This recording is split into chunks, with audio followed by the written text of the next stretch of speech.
12장 5절 말씀인데요. 네. 화면이 안 나오는데 나오게 해주실 수 있나요? 네, 12장 5절 신약성경 207면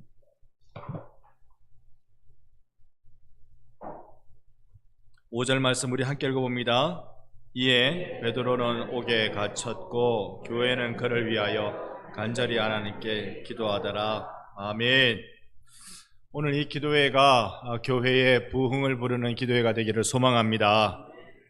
믿음의 고백은 원수를 이긴다 했습니다. 여러분, 오늘 우리가 찬양하며 기도하며 믿음의 고백을 하나님께 아뢰 때 교회를 사로잡고 있는 모든 악함들은 떠나가게 될 것이고 교회가 하나님 앞에 거룩한 사명을 회복하는 복된 시간이 될 줄로 믿습니다.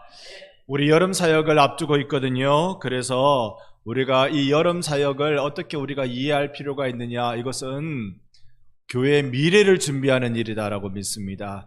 그 어떤 것보다도 미래는 사람이 미래입니다. 하나님 앞에 우리가 사람을 세우는 시간, 모든 것들은 이 일을 위해서 필요한 것입니다. 모든 그 어떤 것도 이 일을 위해서 필요합니다. 사람을 세우는 교회, 사람이 오직 미래라는 생각을 가지십시다. 그러기에 우리 권사님들의 기도 소리 절대로 헛되게 되지 않을 줄로 믿습니다. 우리 집사님들의 뜨거운 땀방울 반드시 기쁨의 단이 되어 돌아오게 될 것입니다. 우리 장로님들 세심한 마음 씀씀이들이 성도들의 희망과 성숙으로 이어지게 될 것입니다.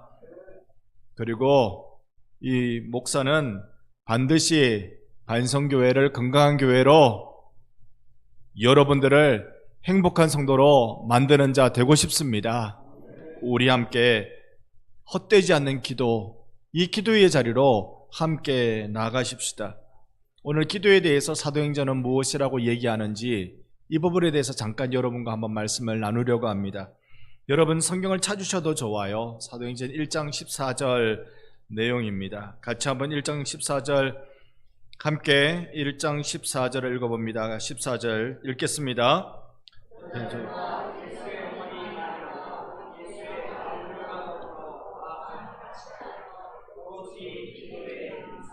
아멘, 아멘.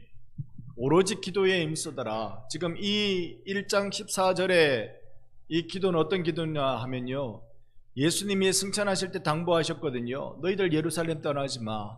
그리고 여기에서 너희들이 이때까지는 기도하고 있어야 돼 라고 말하면서 그 때를 언제라고? 위로부터 성령이 오실 때까지 너희들이 기도하고 있어야 돼.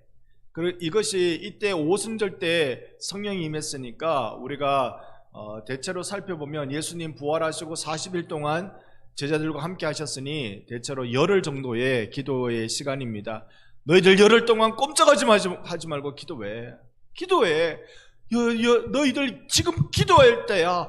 열흘이야. 사실 여기 모여든 우리가 14절을 읽었지만 13절 보면 예수님의 제자들도 나타나거든요. 이 많은 사람들이 열흘이라는 기간은 사실 알지 못했어요. 그러나 위로부터 성령이 임할 때까지 기도해라라고 할 때 그들은 기도하기 시작했고, 또 기도하면서 막연히 기도만 해야 기도만 한다라는 게 아니라 기도한 사람들은 알아요. 기도하면서 얼마나 마음이 감동이 되고, 기도하면서 얼마나 하나님 마음이 내게 부어지고, 기도하면서 하나님이 부으실 일을 얼마나 기대하게 되는지 기도하는 사람들은 알아요. 이 기도하면서 하나님 주님의 영을 우리 가운데 부어주신다고 약속하셨는데, 하나님 그 영이 내게 부어질 때까지 기도합니다. 얼마나 그들이 간절하게 기도했을까요? 여러분, 이 기도가 성령을 맞이하는 마중물이 되기 시작한 것입니다. 오늘 우리네 기도가 어떤 일일까요? 어떤 의미를 갖고 있을까요? 여러분과 저의 기도는 절대로 헛되지 않습니다. 성령을 부르는 마중물이 되는 것입니다. 여러분, 성령님 오시기로 작정하셨으니까 오시는 거예요. 그런데 우리들더러 기도하러 가시는 거예요. 기도는 성령님을 여기에 딱 끌어당기는, 하나님이 안 주려고 그랬는데 주게 만드는 그런 게 아니라, 기도는 마중물이에요.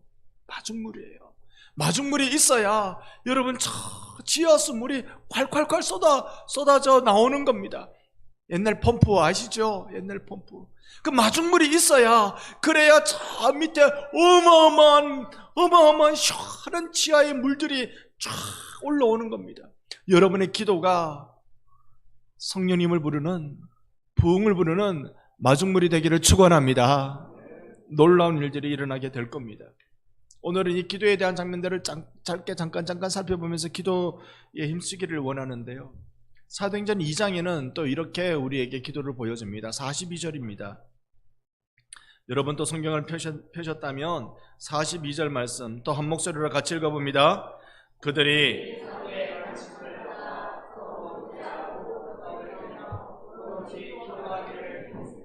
아멘. 이제 성령이 임했어요.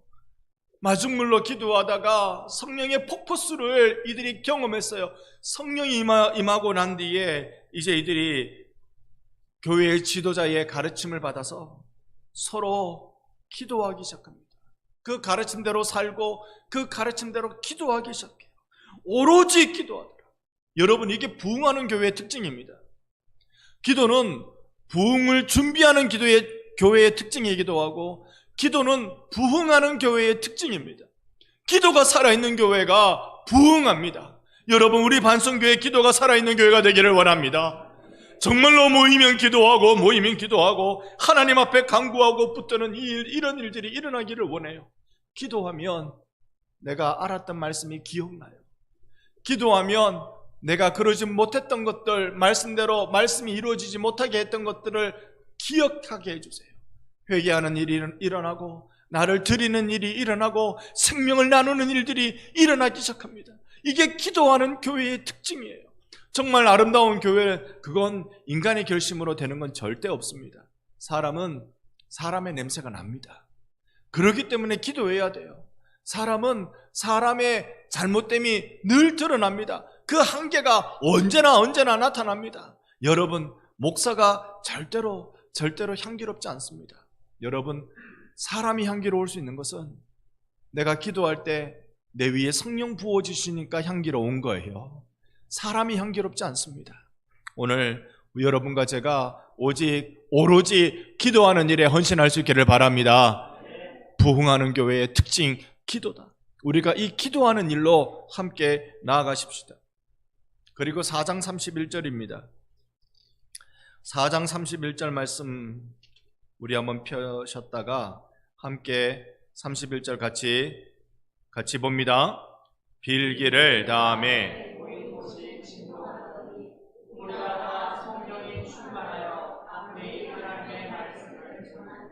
아멘. 너 하나님 말씀 전하지 마. 너 하나님 말씀 전하면 내가 너를 죽일지도 몰라. 이게 초대교회 때 위협받았던 예루살렘 교회의 박해의 모습이었습니다. 너 하나님 말씀 전하는 그 입 다물어. 여기가 어디라고 너가 하나님의 말씀을 전한단 말이야. 그럴 때 어떻게 하고 있다고요? 빌기를 다하며. 우리가 감당할 수 없는 위협 앞에 놓여졌을 때 빌기를 다하며 하나님이 땅을 진동시키시사 다 성령 충만하게 하여 주시고 담대하게 하나님의 말씀을 전하게 해주셨습니다. 기도하는 교회가 전도하는 교회 됩니다. 기도하는 교회가 전도에 힘이 나요. 기도하는 교회가 입이 열려요. 복음을 전하지 못하던 난데 기도하니까 이제 복음 전하게 돼요. 여러분의 입술 가운데 성령님께서 열어주시는 은혜가 있기를 소망합니다. 기도하면 열리기 시작하는 겁니다. 말씀을 전하기 시작하는 겁니다. 전도의 문, 입이 열리는 기적, 기도의 기적, 성령 충만의 기적, 여러분 우리 기도함으로 준비하고 누리고 우리가 그 열매를 얻으십시다. 할렐루야. 이제 오늘 우리가 읽은 12장 5절 말씀을 또 한번 보겠습니다.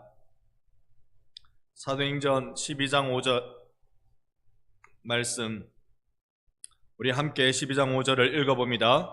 이에 베드로는 옥에 갇혔고 교회는 그를 위하여 간절히 하나님께 기도하더라. 아멘. 아멘. 여러분, 문제를 푸는 방법은 기도입니다. 맞습니까? 문제를 푸는 방법은 기도입니다.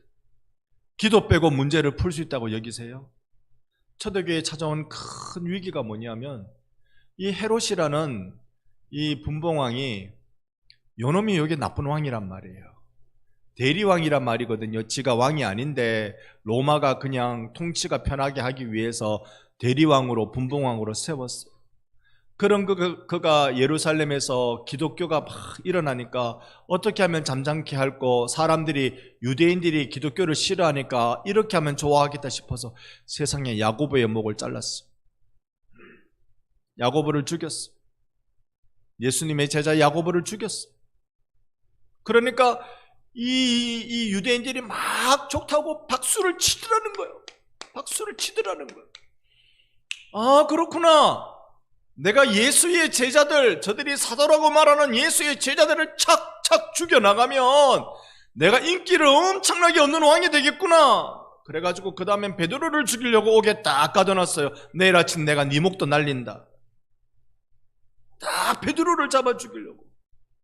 그런데 당시에 베드로는 사실 예루살렘 교회의 수장이었습니다.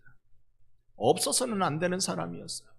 정말 교회의 최고 책임자라고 말해도 과언이 아닐 정도로 그는 그러했습니다.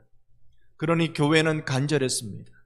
그를 위하여 간절히 하나님께 기도하더라. 그게 언제라고요? 베드로는 옥에 갇혔고, 교회가 풀 수 없는 문제 앞에 할 수 있는 유일한 건 기도라는 것. 여러분, 기도가 살아있는 교회는 어떤 일을 경험하게 될까요? 우리가 이 본문 잘 알고 있습니다. 이 예루살렘 교회가 간절히 기도할 때 땅이 흔들리고 옥문이 열리는 기적이 일어났던 거예요. 여러분, 문제가 풀려지는 건, 막힌 것이 열리는 건, 그건 기도란 말입니다. 여러분, 우리의 삶 속에 답답한 게 막혀있는 건 혹 나에게 기도가 없거나 부족한 건 아닌가요? 우리 교회가 부흥을 경험하지 못하는 것, 우리 교회가 늘 답답함을 경험하는 것, 그건 우리 교회 안에 기도가 부족하는 것, 우리가 기도하지 않는 그 모습 속에 있기 때문에 우리가 경험하는 비참함이 되는 건 아닐까요? 기도하면요, 하나님 앞에 기도하면 놀라운 역사가 일어나기 시작합니다. 12장 10절에 보니까 이렇게 기도할 때에 이에 첫째와 둘째 파수를 지나 세상에 옥문이 열리는데요, 사람들이 지키는 그 파수를 그냥 지나간대요. 그러니까 이건 검문소란 말입니다. 검문소. 첫 번째 검문소를 지나고 두 번째 검문소를 지나 시내를 통한 쇠문에 이르니, 밤에는 쇠문이 잠겨 있잖아요. 쇠문이 잠겨 있습니다. 근데 저절로 열리는지라 나와서 한거리, 한거리, 그 큰 거리를 중앙에 딱 지나가매 그때서야 천사가 떠나더라. 아무리 쇠문이라도 기도하는 자 앞에 열려질 줄로 믿습니다. 문들아 머리 들지어다. 영광의 왕이 들어가시리로다. 여러분, 이 문이 어떤 문일까요? 어떤 문일까요? 이거 시편 말씀인데요, 이 시편이 나올 때는 아직 예루살렘의 성전이 지어지기 전이었습니다. 그러니까 어떤 문일까요? 성막이었겠지요. 그런데 여기에 문들아 머리를 들지어다, 이건 비유법입니다. 이게 아무리 우리가 표현하기 좋게 해도 문이 머리가 없고 머리를 들 방법도 없고, 이게 비유법입니다. 활짝 열어라, 활짝 열어라. 여러분, 배 터지게 먹었다 말 그 뜻 아시죠? 설마 배가 터졌다고 생각하진 않으시죠? 그런 뜻으로, 비유로 문들아 머리 들지어다, 활짝 열어라, 활짝 열어라. 근데 이게 무슨 문일까요? 이 시편 말씀은 그런 문이 아직 성전이 지어지지 않아서 그런 문이 없을 때였어요. 그러니 너희 마음의 문을 열으라는 거예요. 영광의 왕이 들어가시도록 너희의 마음의 문을 열으라는 거예요. 마음의 문을 열어라, 마음의 문을 열어라. 아무리 내 마음이 쇠문같이 단단하게 닫혀 있어도 기도하고 하나님을 만나고 하나님의 음성을 듣고 말씀 앞에 부딪히고, 그렇게 하니까 이 쇠문 같은 내 마음이 저절로 열려지더라. 오늘 우리의 육체가 성전이라고 주님은 말씀하십니다. 성전된 우리의 문, 마음의 문, 우리 예수께서 문 밖에서 여러분의 마음을 두드리는 소리에 귀를 기울이십시오. 오늘 이 문이 열려질 것입니다. 오늘 우리의 기도는 부흥을 부르는 마중물이 될 것입니다. 믿고 순종하는 기도의 부흥이 일어나게 될 것입니다. 기적을 일으키는, 특히 전도의 기적을 일으키는 기도의 충만이 될 것입니다. 그 어떤 문이라도 열어 복음이 충만하게 터져나오는 기적의 기도가 될 것입니다. 우리 함께 그 일을 사모하며 저는 오늘 이 시간 금요 기도에 올려드리는 기도 통하여서 하나님 마중물의 역사가, 부흥의 역사가 이제 우리의 마음의 문까지 열려져서 하나님 앞에 드려지는 역사가 일어나게 하여 주옵소서. 간구하며 승리하는 이 밤 되기를 예수님의 이름으로 축원합니다. 아멘. 이 시간 우리 같이 한번 찬양하겠습니다.